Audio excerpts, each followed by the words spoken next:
بسم اللہ الرحمن الرحیم۔ السلام علیکم ورحمۃ اللہ وبرکاتہ۔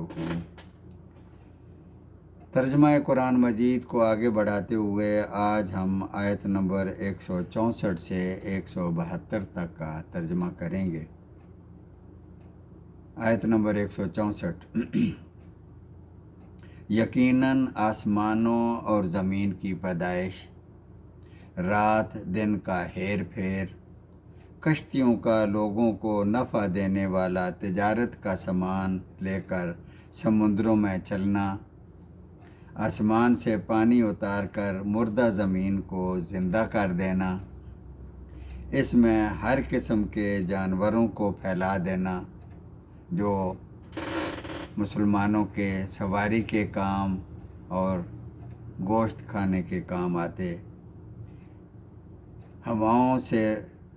ہواؤں کے رخ بدلنا، اور بادل جو ہم نے آسمان اور زمین کے درمیان مسخر کیے ہیں، ان سب میں عقل مندوں کے لیے قدرت الہی کی نشانیاں ہیں۔ آیت نمبر 165۔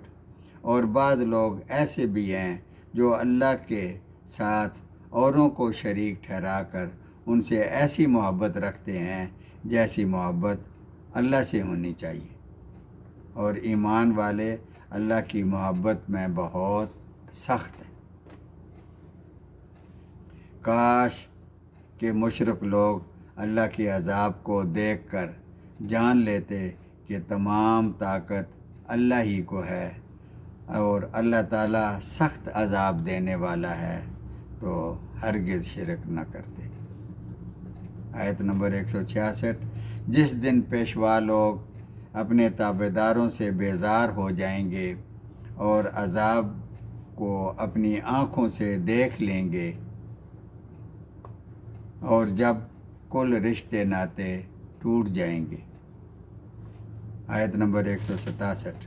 اور تابعدار لوگ کہنے لگیں گے کہ کاش ہم دنیا کی طرف دوبارہ جائیں تو ہم بھی ان سے ایسے ہی بیزار ہو جائیں جیسے یہ ہم سے ہیں۔ اسی طرح اللہ تعالیٰ انہیں ان کے اعمال دکھائے گا، صرف ان کو حسرت دلانے کے لیے، اور یہ ہرگز جہنم سے نہ نکلیں گے۔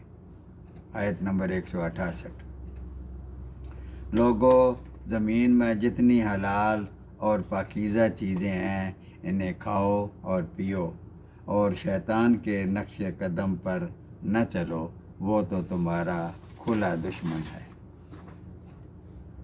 ہوتا کیا تھا کہ مکہ کے مشرکین اپنے کچھ جانوروں کو دیوتا اور دیویوں کے نام پر کچھ نشانی لگا کر چھوڑ دیتے کہ ان کا گوشت کھانا حرام ہے، وہ جدھر چاہیں گھومتے پھرتے، یا اونٹ جو اونٹنیوں سے بہت زیادہ جفتی کر چکا ہو آزاد کر دیتے تھے۔ اب نہ اس پر کوئی سواری کر سکتا ہے، نہ اس کا کوئی گوشت کھا سکتا ہے۔ یہ اس قسم کی رسومات جو مسلمان ہوئے تھے ان میں بھی پائی جاتی تھی، کیونکہ وہ اثر تو ہوتا ہے پرانی رسموں کا۔ تو اللہ تعالیٰ فرماتے ہیں کہ جو چیزیں اللہ نے تم پر حلال کی ہیں وہ تم کیوں اپنے اوپر حرام کرتے ہو اور شیطانی عمل کیوں کرتے ہو۔ آیت نمبر 169۔ یقیناً وہ یعنی شیطان تمہیں برائی اور بے حیائی کی راہ بتلاتا ہے اور ان باتوں کا کرنے کا حکم دیتا ہے جن کا تمہیں علم نہیں۔ آیت نمبر 170۔ اور ان سے جب کبھی کہا جاتا ہے کہ اللہ تعالیٰ کی اتاری ہوئی کتاب کی تابعداری کرو تو جواب دیتے ہیں کہ ہم تو اس طریقے کی پیروی کریں گے جس پر ہم نے اپنے باپ دادوں کو پایا ہے، بھلے ان کے باپ دادا کم عقل اور گمراہی کیوں نہ ہوں۔ آیت نمبر 171۔